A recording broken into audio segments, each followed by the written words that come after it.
part 3 of how to make an epic YouTube Discord server for your YouTube channel. What you need to do is on the page of invite friends, go to edit invite link, and here you have options: expire after, choose never, maximum number of users, no limit, and click generate new link. Now copy this and close down this window. Now what you need to do, my friends, is that you need to share this link with everybody, with your friends, everybody.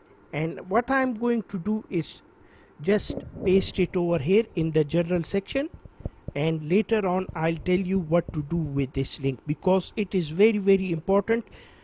You can also share it on your YouTube video descriptions, in the YouTube about section, and everything else you can do about it.